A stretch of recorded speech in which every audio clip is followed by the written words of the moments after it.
தமிழ்நாடு ஒருபோதும் குஜராத்தாக மாறாது. அதுக்கு வாய்ப்பில்லை.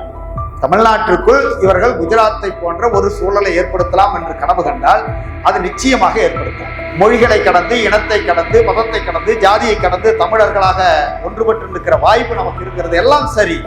ஆனால் தமிழ்நாடு நீங்கிய எஞ்சிய இந்தியா முழுவதும் ஒரு சிக்கல் ஏற்படுகிற போது அதனுடைய தாக்கம் தமிழ்நாட்டுக்கு வந்துதானே தீரும். நமக்கு எல்லாருக்கும் தெரிஞ்சது பெரியார் சாமி இல்லைன்னு சொன்னார் என்பது பொதுவாக இன்றைக்கு வரைக்கும் பார்ப்பனர்கள் மிக தீவிரமாக அதை வலுப்படுத்தி வைத்திருக்கிற ஒரு பிரச்சாரங்களில் ஒன்று. அதிலும் குறிப்பாக ஒரு பிரச்சாரம், பெரியார் இந்து கடவுள்களை மட்டும் எதிர்த்தார், அவர் இந்து மதத்தை தாங்க எதிர்த்தார், முஸ்லீம்கிட்டையும் கிறிஸ்டியன்ட்டையும் காசு வாங்கிட்டு இருந்தாங்க. இன்னைக்கு வரைக்கும் திராவிட கலத்துக்காரங்க தீச்சட்டி இங்க மாரியாத்தா இங்கே தானே கோஷம் போடுறாங்க. உலக நாடுகளில் புத்தர் நாத்திகர் அரசியல புத்தரை கடவுளாக்கினார்கள் என்பது அடிப்படையில் புத்தர் நாத்திகர் தான். அவர் இந்த பார்ப்பன ஆதிக்கத்திற்கு, பார்ப்பன ஆத்திக கொடுமைகளுக்கு எதிராகத்தான் புத்தர் கிளந்திருந்தார்.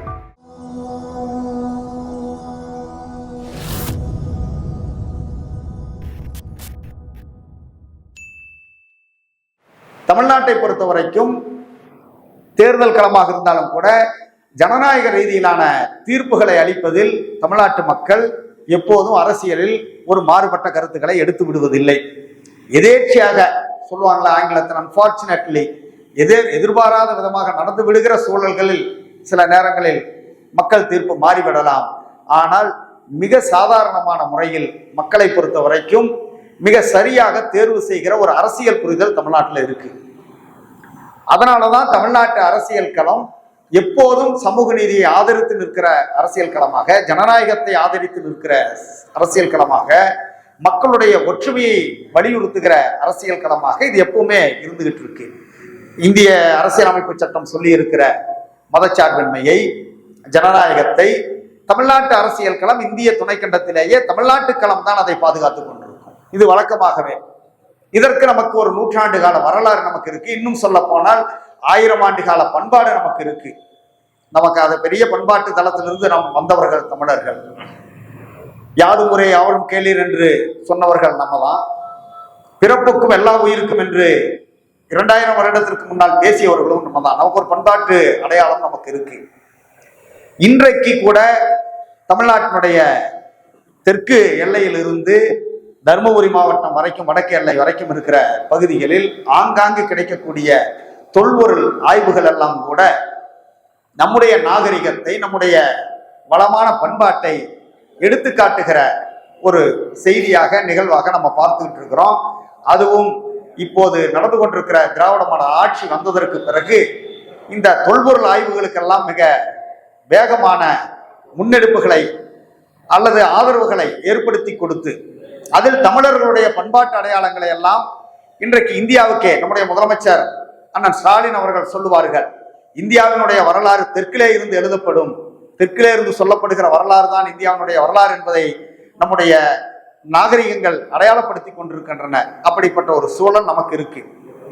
இடையில் ஏற்பட்டு விட்ட பண்பாட்டு சீரழிவுகள், இடையில் ஏற்பட்டு விட்ட சிக்கல்கள் நம்மை பின்னுக்கு தள்ளினாலும் கூட சொல்லுவார்கள், விழுந்த வேகத்தை விட எழுகிற வேகம் அதிகமாக இருக்கும் என்று சொல்வார்கள். அப்படிப்பட்ட ஒரு சூழல் தமிழர்களுக்கு வாய்த்து 19ஆம் நூற்றாண்டு தொடங்கிய போது இங்கே இயல்பாகவே நம்மீது திணிக்கப்பட்டிருக்கக்கூடிய அடிமை சங்கிலிகளுக்கு எதிராக, நம்மீது திணிக்கப்பட்டிருந்த பண்பாட்டு சீரழிவுகளுக்கு எதிராக, நம்மீது திணிக்கப்பட்டிருந்த ஆரிய அடக்குமுறைகளுக்கு எதிராக தமிழ்நாட்டில், இந்திய துணைக்கண்டத்தில் வேறு எங்கும் தோன்றாத வகையில் தமிழ்நாட்டில் ஒரு எழுச்சி ஏற்பட்டு விட்டது.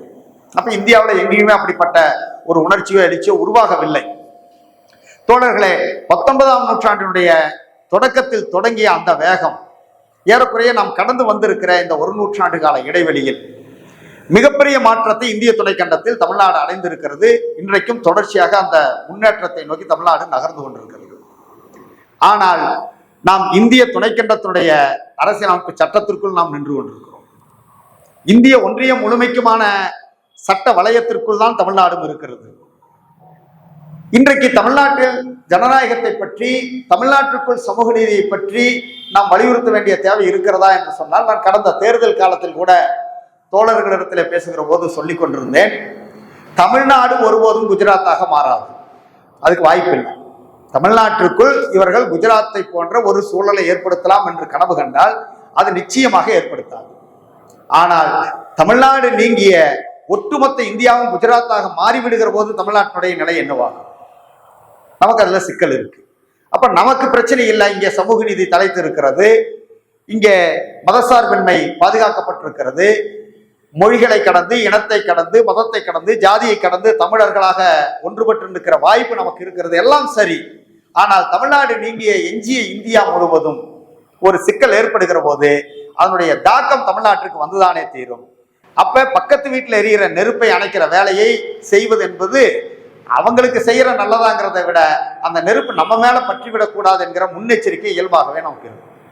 இப்ப தமிழ்நாட்டிற்குள் நாம் சமூக நீதியை பற்றி பேச வேண்டிய தேவை, ஜனநாயகத்தை பற்றி பேச வேண்டிய தேவை, மதசார்பின்மையை வலியுறுத்த வேண்டிய தேவை, ஒற்றுமையை பற்றி வலியுறுத்தி பேச வேண்டிய தேவையெல்லாம் ஏன் இருக்கிறது என்று சொன்னால், பக்கத்து தெருவில் எரிஞ்சிட்டு இருக்கு, அடுத்த வீதியில தீ பிடிச்சிருச்சு, நம்ம வீட்டு மேல நம்ம தண்ணி ஊத்துறோம்.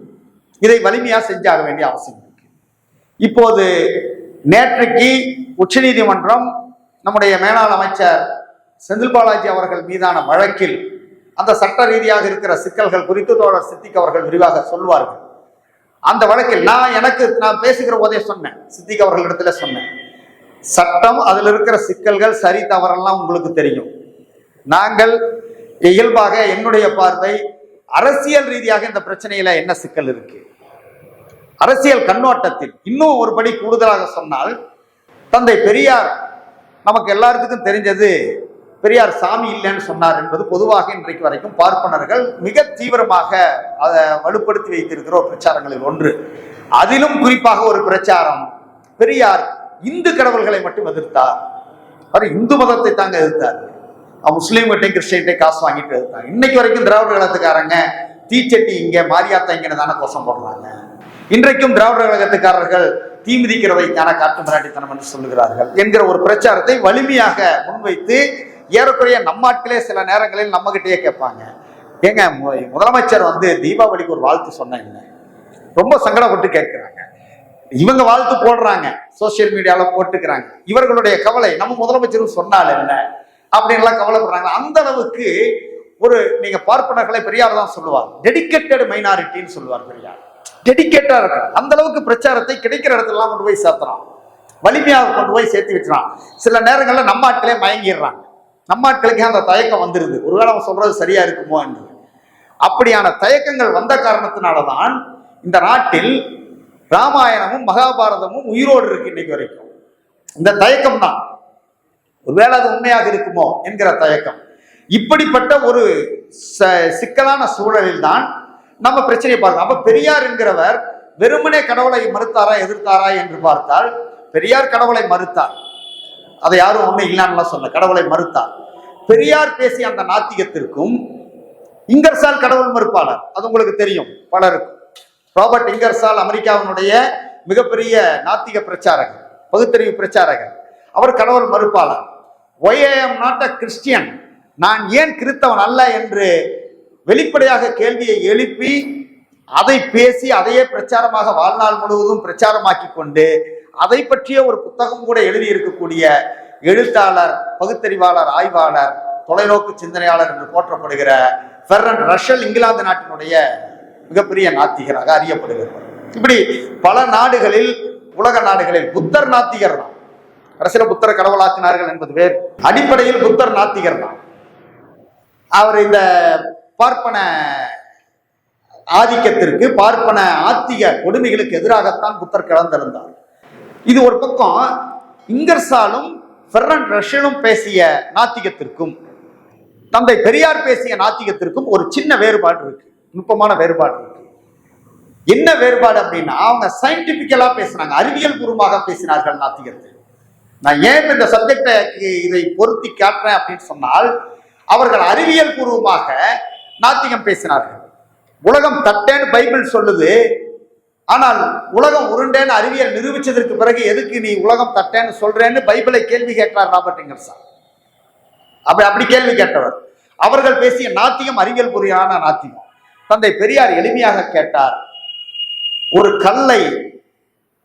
கல்லை ஒரு சொம்பு தண்ணீர் ஊற்றுவதன் மூலமாக புனிதப்படுத்தி கடவுளாக்கிவிட முடியும் என்று சொன்னால், காலம் காலமாக தீண்டப்படாதவனாக, கண்ணால் பார்க்கக்கூடாதவனாக, பக்கத்தில் நெருங்கக்கூடாதவனாக அடக்கி ஒடுக்கப்பட்டிருக்கிற எங்களுடைய மக்கள் மேல அந்த தண்ணியை கொண்டு வந்து ஊத்து, அவர்கள் கடவுளாக வேண்டாம், குறைந்தபட்சம் மனிதனாகட்டும்னு கேட்டார் பெரியார். பெரியார் பேசின நாத்தியம் இதுதான். இன்னும் ஒரு படி கூடுதலாகவே பெரியார் கேட்டார், இந்த நாட்டில் நடக்கிற இந்த ஜாதி தீண்டாமை கொடுமை மனிதனுக்கு மனிதன் தொடக்கூடாதவன் என்றும், ஒரு மனிதனை இன்னொரு மனிதன் கண்ணாலே பார்க்க கூடாதவன் என்றும். நீங்க இதெல்லாமே இருந்துச்சு. நம்ம இப்ப படித்த காலத்தில் அன்டச்சபிலிட்டி மட்டும்தான் நம்ம படிச்சிருக்கிறோம், தீண்டாமை மட்டும்தான் நம்ம நினைச்சிட்டு இருக்கிறோம். அன்டச்சபிலிட்டி இல்ல, அன்சியபிள் இருந்துச்சு, பார்க்கவே கூடாது, அன்அப்ரோச்சபிள், பக்கத்துல வரக்கூடாது. நீங்க கயிறு கட்டுவது இருக்குல்ல, இப்ப இன்றைக்கு நீதிபதி சந்துரு கமிஷன் சாதி கயிறுகள் குறித்து அரசுக்கு ஒரு அறிக்கை கொடுத்திருக்காங்க. பள்ளிக்கூடங்களில் வண்ண கயிறுகளை கட்டுவதன் மூலமாக தங்களுடைய ஜாதி பெருமிதங்களை, ஜாதி அடையாளங்களை வெளிப்படுத்தி மாணவர்களிடையே பிரிவினை ஏற்படுகிறது. ஆகவே இந்த கயிறு கட்டுகிற கலாச்சாரம் வெட்டப்பட வேண்டும் அறிக்கை கொடுத்த உடனே அண்ணாமலை துள்ளி குதிக்கிறார். உடனே இந்து முன்னணி வகைராவெல்லாம் எங்களுடைய இந்து மதத்தினுடைய அடையாளத்தை நீ அழிக்க சொல்றாயான்னு சொன்னாங்க. ஒன்று மதத்தினுடைய அடையாளங்கள்லாம் கிடையாது. அது அந்த கயிறு கட்டுகிற வழக்கம் எங்கிருந்து வந்துச்சு? புரட்சியாளர் அம்பேத்கர் சொல்றார், கயிறுகளை பார்த்தாலே இவன் தீண்டத்தகாதவனா, நெருங்கக்கூடாதவனா, காணவே கூடாதவனா, ரெண்டையும் கண்டுபிடிச்சதுக்கான அடையாளம் தான் கயிறு. சிகப்பு கயிறு கட்டினா பளிர்னு தெரியும், நீ தூரமாவே நின்னுக்கணும், பக்கத்துல வரக்கூடாது. கயிறு சிகப்பு கயிறு கட்டிட்டு நமக்கு எத்தனை பேருக்கு தெரியும்? அதாவது கட்டிக்கிறோம் நம்ம எல்லாரும். கயிறு கட்டுவதற்கும் கடவுளுக்கு எந்த சம்பந்தம் இல்லை. கயிறு கட்டுவது தீண்டாமையினுடைய அடையாளம். கருப்பு கயிறு கட்டுகிறவன் பக்கத்தில் வரலாம், தொடக்கூடாது. இந்த கயிறுக்கு இருக்கிற அடையாளம் இதுதான். ஆனால் இதை எடுத்து பெருமிதத்தோடு கட்டி, இன்னும் சொல்ல போனால் இவன் பளிர்னே போடுறான். இப்பெல்லாம் சிகப்பு கருப்பு கூட கிடையாது, ஆரஞ்சு கலர்ல எடுத்து கையில கட்டி விடுறான். இதுல சில இடங்களில் வடக்கு தெற்கு மாவட்டங்களில், மேற்கு மண்டலத்தில் இல்லை, நம்ம கோவை பகுதிகளில் கிடையாது, வடக்கு தெற்கு மாவட்டங்களில் எல்லாம் அந்த சாதி கட்டுமானம் இறுக்கமாக இருக்கிற அந்த பகுதிகளில் அந்த அடையாளத்தை சொல்லுவதற்கு கயிறு கட்டிக்கிறான். இது பள்ளிக்கூடங்களுக்குள்ளாம் வேறுபாடு இருக்கிறது. இதை சொன்னவுடன் எப்படி எல்லாம் துள்ளி குதிச்சு உடனே எங்களுடைய மத அடையாளத்தை அழிக்க பார்க்கிறாயா அப்படின்னு சொல்லி வெளியில ரோட்டுக்கு வந்துட்டு இருக்கிறான். அதை போல பெரியார் எப்படி பார்த்தார் அப்படின்னா, இந்த சிக்கல்களை எல்லாம் மனிதனை மனிதன் தொடக்கூடாதவன் என்றும், மனிதனை மனிதன் நெருங்கக்கூடாதவன் என்றும், ஒரு மனிதன் இன்னொரு மனிதனை காணவே கூடாதவன் என்றும் கொடுமைகள் தாண்டவமாடுகிற ஒரு நாட்டை, இந்த கொடுமை தான். ஏன்னா அந்த அன்டச்சபிலிட்டியோ நீங்க அன்அப்ரோச்சபிளோங்கிற விஷயம் எல்லாம் பேசுவதற்கு கூட சாதாரணமாக இருக்கு. இன்றைக்கு அது சாதாரணமாக கூட போயிருக்கலாம். 2024 சாதாரண விஷயம். ஆனால் அதை அனுபவிக்கிற அந்த சமூகத்திற்கு, அந்த மக்களுக்குத்தான் அந்த வழி என்னன்னு தெரியும். எப்போவாவது ஒரு முறை தேங்காய் சிரட்டையில் நீ டீ குடிச்சிருந்தால், அந்த தேங்காய் சிரட்டையை எடுத்து டீ குடிக்கிற அந்த மனநிலையை நேரடியாக அனுபவிச்சிருந்தா அந்த வழி என்னன்னு தெரியும் சொல்லுவதை போலதான் அந்த தீண்டாமை கொடுமையினுடைய வழியை அனுபவிக்கிறவர்களுக்கு அது தெரியும். சாதாரணமா பேசிட்டு போயிடலாம். பெரியார் எப்படி இது ஒவ்வொன்றையும் பார்த்தார் அப்படின்னா, மகளிர் மாநாட்டில் பேசிட்டு இருக்க, பெண்கள் மாநாட்டில் பேசுற போது பெண்களாகிய நாமெல்லாம்னு சொல்லுவார். ஒரு இடத்துல பெரியார் தன்னையே எப்படி காமிச்சுக்கிட்டாருன்னா, தன்னை ஒரு பெண்ணா பார்த்துக்கிட்டால் எப்படி அதான் பெரியாருடைய வெற்றி. தன்னையே மகளிர் பெண்களாகிய நாமெல்லாம்னு அவரையும் பெண்ணா சேர்த்திக்குவார். அந்த அளவுக்கு ஒரு பிரச்சனையில் ஊன்றி கடைசி வரைக்கும் போய் பார்க்கக்கூடிய ஒரு தொலைநோக்காளர் பெரியார். அவர் தான் இப்படி கேட்டார், இந்த கொடுமைகள் எல்லாம் தாண்டவமாடுகிற ஒரு நாட்டை பூகம்பத்தால் அழிக்காமல், கடல் பொங்கி மூழ்க செய்யாமல், இப்படி கோபப்படுறாரு, நெருப்பு குழம்பால் சுட்டு பொசுக்காமல் வேடிக்கை பார்க்கிறவனை கடவுள் என்றும், அவனே சர்வ தயாபரர் என்றும், எல்லாம் வல்ல இறைவன் என்றும் சொல்றீங்களே, இது நியாயம் தானா? உங்கள் அறிவுக்கு சரி என்று படுகிறதான், சிந்திச்சு பாருங்கன்னு சொன்னார். நீங்க பெரியாருடைய நாத்தியம் இதுதான். பெரியார் பார்த்த பார்வை சமூக நீதி பார்வை. அவருக்கு இருந்தது அவ்வளவுதான். நீங்க ரொம்ப எளிமையாகவே பெரியார் அதை கேட்டார். இவ்வளவு கொடுமை நடக்குது இல்லை, இதை பார்த்து கோவப்பட வேண்டாம். ஒரு கடவுள்னு சொல்லக்கூடியவருக்கு ஒரு ஆத்திரம் வர வேண்டாம். என்னடா நான் உருவாக்கிய உலகம், நான் படைத்த மக்கள், இந்த மக்கள் எல்லாம் இப்படி பிரிச்சு வச்சுக்கிட்டு ஒரு மனுஷன் இன்னொரு மனுஷன் இப்படி கொடுமைப்படுத்துறிய, இது நியாயம்தானா என்று அவன் கேட்க வேண்டாமா? தண்டிக்க வேண்டாமா? இயற்கையினுடைய சீற்றங்களை நீ கடவுள் கொடுக்கிற தண்டனைன்னு சொல்றிய, இப்ப கடல் பொங்கி இந்த நாட்டை மூழ்க செய்ய வேண்டாமா? பூகம்பத்தால் இது அழிவிழ்ந்து போக வேண்டாமா? நெருப்பு குழம்பு சுட்டு பொசுக்க வேண்டாமா? இதையெல்லாம் வேடிக்கை பார்த்துட்டு ஒருத்தன் இருக்கிறான், அவன் சர்வ தயாபரர்னு சொல்றிய, நீ அவன் பெரும் மனம் உள்ளவன் சொல்ல எப்படிடா ஏத்துக்க முடியும்? சொல்லிட்டு உங்களுடைய எண்ணத்திற்கு சரியா இருக்கான்னு நீங்க சிந்திச்சு பாருங்கன்னு கேட்டார். பெரியார் இப்படி முன் வச்சார் எல்லாமையும். நீங்க உலகத்தினுடைய தத்துவ ஞானிகள், பெரிய பெரிய அறிஞர்கள் எல்லாருமே நான் சொல்ற நீ கேளுன்னு சொன்னாங்க. புத்தர் உட்பட, இயேசு உட்பட, நபிகள் உட்பட யாராக இருந்தாலும் அவர்கள்லாம் என்ன பண்ணாங்கன்னா நான் சொல்ற நீ கேளுன்னு சொன்னாங்க. பெரியார் ஒருவர் தான் நான் எனக்கு சரின்னு படுறத சொல்றேன், நீங்க உங்களுக்கு அறிவு இருக்கு, நீங்க சிந்திங்க, எதெல்லாம் உங்களுக்கு சரின்னு படுதோ அதை எடுத்துக்கங்க, மற்றதை நீங்க வந்து தள்ளுபடி பண்ணிட்டு போயிடலாம், நீங்க விட்டுட்டு போங்க, ஒன்றும் கட்டாயம் எல்லாம் கிடையாதுன்னு சொன்னார். ரொம்ப எளிமையாக சுதந்திர சிந்தனையோடு சிந்தித்த தலைவர் பெரியார் ஒவ்வொரு சிக்கலிலும் சமூக சிக்கலை பார்த்தார். ஒவ்வொரு பிரச்சனை வருகிற போது அதுக்குள்ள இருக்கிற சமூக சிக்கலை பார்த்தார். வெறுமனே மேலோட்டமாக அப்படி பார்த்துட்டு போகிற வழக்கம் பெரியாருக்கு இருந்ததில்லை. அப்படித்தான் இந்த நாட்டினுடைய அரசியலையும் பெரியார் பார்த்தார். இங்க எங்க பெரியார் தேவைப்படுறாரு, இங்க எங்க பெரியார் படத்தை போட்டு நம்ம இங்க ஏன் இந்த நிகழ்ச்சி நடத்துறோம், பெரியாருடைய அடையாளத்தோடு ஏன் இதை செய்கிறோங்கிறதுக்கான காரணம் இதுதான். பெரியார் எல்லா சிக்கல்களையும் வெறுமனே சிக்கலாக மட்டும் பார்க்கல, அந்த சிக்கலுக்கு பின்னணியில என்ன இருக்கு அப்படின்னு பார்த்தார். அப்படிதான் அவர் எதிர்கொண்டார். 1967 அண்ணா முதலமைச்சராக, எல்லாருக்கும் நமக்கு தெரியும். 1967 தேர்தல், 67 தேர்தல் வரைக்கும் திமுகவை பெரியார் கடுமையாக எதிர்த்துட்டு இருந்தார். கடுமையா திமுகவை எதிர்த்து நின்றார். அந்த 67 தேர்தலில் கூட பெரியார் திமுகவை எதிர்த்து பேசினார். தேர்தலுக்கு பிறகு பேரறிஞர் அண்ணா வெற்றி பெற்று அமைச்சரவை அமைத்துக் கொண்டு பேரறிஞர் பெருந்தகை அண்ணா அவர்களும் தலைவர் கலைஞர் அவர்களும் நாவலர் நெடுஞ்செழியன் போன்றவர்களும் மூத்த தலைவர்கள்லாம் பெரியாரை சந்திப்பதற்காக திருச்சி போறாங்க. பெரியார் திருச்சியில் இருக்கார், திருச்சி புத்தூர் பெரியார் மாளிகையில பெரியார் இருக்காரு. ஐயாவை சந்திக்கிறதுக்கு இங்கிருந்து போறாங்க. இன்னைக்கு இருக்கிற போர் ட்ராக் எல்லாம் இல்லாத காலம், இன்னைக்கு இருக்கிற நவீன கார்கள் இல்லாத காலம். அம்பாசடர் கார்ல அன்னைக்கு இருந்த சாலை வசதியில கிளம்புறாங்க. கடுமையான மழை, போய் சேருவதற்கு இரவு 11 மணிக்கு மேல ஆகுது. ஏறக்குறைய 18 ஆண்டுகள் 2 பேரும் சந்திச்சுக்கல. நீங்க ஞாபகம் வச்சுங்க. 1949ஆம் ஆண்டு தந்தை பெரியாருக்கும் பேரறிஞர் அண்ணாவுக்கும் வேறுபாடு வந்ததற்கு பிறகு பிரிந்தவர்கள். அதற்கு பிறகு 67 வரைக்கும் 18 ஆண்டுகள் 2 பேரும் சந்திச்சுக்கலாம்.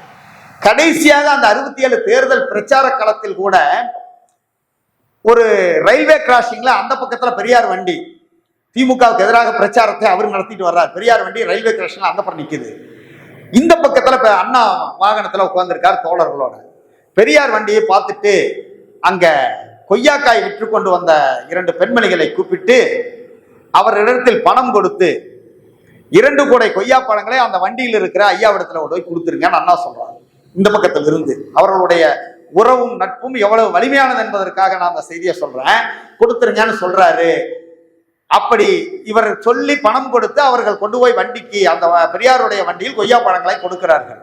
அண்ணாவோடு இருக்கிற தோழர்கள் கேட்டாங்க, மனசுக்குள்ள இவ்வளவு அன்பு வச்சிருக்கீல்ல, அண்ணா கிட்ட கேட்கிறாங்க, வச்சிருக்கீல்ல அவர் மேல, இறங்கி போய் நீங்களே கொடுத்துட்டு வரலாம், அந்த பழத்தை வாங்கி கொண்டு கொடுத்துட்டு வர வேண்டியதானே, ஏன் நீங்க வந்து இதை அவங்கள கிட்ட கொடுக்க சொல்றீங்க? அண்ணா சிரிச்சுட்டே கேட்டாராம், ஒன்னும் தப்பில்லை போறேன், ஆனால் திரும்பி இந்த வண்டி வரமாட்டேன், கவலை இல்லையான்னு கேட்டார். அண்ணா கேட்க, நான் போறேன், அவரை போய் பார்த்து நான் கொய்யாப்பழத்தை கொடுத்து அப்புறம் நீங்க வர்றது, நான் அவர் வண்டியில் ஏறிடுவேன், உங்களுக்கு பிரச்சனை இல்லையான்னு கேட்டாராம். தோழர்கள் இப்படி சொல்லுவார்கள். இவர்கள் பிரிந்ததற்கு பிறகு 53ஆம் ஆண்டு ஒரு புத்தகம் சம்பந்தமான வழக்கில் பெரியாரும் அண்ணாவும் இருவேறு செய்திகள். பெரியார் எழுதிய புத்தகம் தடை செய்யப்படுகிறது, அண்ணா எழுதிய புத்தகமும் தடை செய்யப்படுகிறது. அந்த வழக்கில் 2 பேருக்கும் தண்டனை. ஒரே சிறையில் இருந்தார்கள் 2 பேரும், ஆனால் பேசிக்கல 2 பேரும். இவருடைய அறைக்கு, பெரியாருடைய அறைக்கு வருகிற உணவுப் பொருட்கள் அல்லது ஏதாவது பழங்கள் ஏதாவது வந்துச்சு, தின்பண்ண வந்தால் அதை காவலர்கிட்ட கூப்பிட்டு அதை அவருக்கு கொடுத்துருங்கன்னு சொல்லிடுவாங்க. சிறைக்குள்ள கூட அவங்க அப்படிதான் இருந்தாங்க, பேசிக்கொள்ளவில்லை.